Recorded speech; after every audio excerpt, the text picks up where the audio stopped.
क्या आपने कभी रुककर खुद से पूछा है, यार टाइम आखिर है क्या? क्या वो आपकी घड़ी का टिक टिक है, या फिर कुछ बहुत बड़ा, कुछ ऐसा जिसने ब्रह्मांड के जन्म से ही चुपचाप सब कुछ बदल दिया है? कभी कभी मुझे लगता है कि टाइम आगे बढ़ रहा है और हम बस उसके साथ चलने के लिए स्ट्रगल कर रहे हैं। लेकिन फिर मैं सोचता हूँ, शायद हम ही चल रहे हैं और टाइम बस एक इल्यूजन है, हमारे अपने दिमाग की एक चाल। इवोल्यूशन को एक बहुत बड़े पेड़ की तरह इमेजिन कीजिए। उसकी जड़ें हमारी शुरुआत में गहरी हैं और उसकी डालियां अनजाने की तरफ फैली हुई हैं। इस पेड़ के बारे में जो कहानी हम जानते हैं, वो कहानी खुद टाइम ने सुनाई है। लेकिन अजीब बात यह है कि जब मैं करीब से देखता हूं, तो टाइम हर जगह अलग दिखता है। चाहे वो सड़क पर तेजी से चलती कार हो, उड़ता हुआ पंछी हो, शिकार का पीछा करता शिकारी हो, सपने देखते लोग हों, पलकें झपकना हो या फिर बहती नदियां हों, टाइम हर चीज में बोल रहा है। लेकिन टाइम आखिर है क्या? क्या ये कुछ असली है, या सिर्फ एक शब्द जिसका इस्तेमाल हम बदलाव को समझने के लिए करते हैं? क्या ये कोई सॉलिड चीज है या सिर्फ परसेप्शन की एक चाल है? अगर ये सिर्फ एक इल्यूजन है, तो हमारे पूर्वजों, फिलोसफर्स और साइंटिस्ट्स ने इसे इतनी सीरियसली क्यों लिया?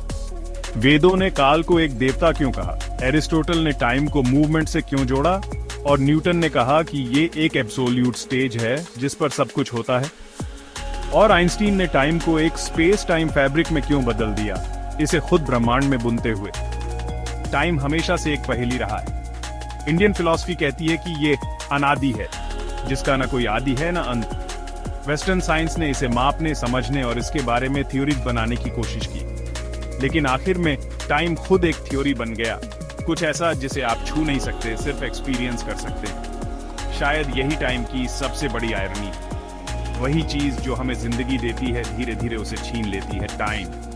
लेकिन क्या टाइम सच में है, या सिर्फ हमारी कॉन्शियसनेस का एक हिस्सा? सपनों के बारे में सोचिए।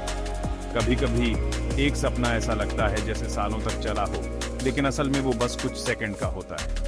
अगर ड्रीम टाइम असली नहीं है, तो जिस टाइम में हम हर दिन जीते हैं उसका क्या? हमारे पूर्वजों ने ज्ञान के पेड़ में टाइम का बीज बोया। आज ब्रह्मांड अपनी डालियों से जो भी कहानी फुसफुसाता है, वो इस इनविजिबल फोर्स से जुड़ी है। टाइम नॉन फिजिकल है, कुछ ऐसा जिसे आप देख या छू नहीं सकते, लेकिन ये हर एटम, हर पत्ती और हमारे शरीर की हर सेल के अंदर है। शायद टाइम हमें खुद को समझने में मदद करने की कोशिश कर रहा है। तो टाइम क्या है? एक इल्यूजन, एक एक्सपीरियंस, एक साइंस, या ये हमारे अस्तित्व की नींव है? शायद टाइम कोई चीज है ही नहीं। शायद ये वो रोशनी है जिससे हम बने हैं, वो परछाई जिससे हम डरते हैं, और वो आईना जिसमें हम खुद को खोजते हैं। टाइम, सवाल जवाब, और शायद, बस शायद, वो हम हैं।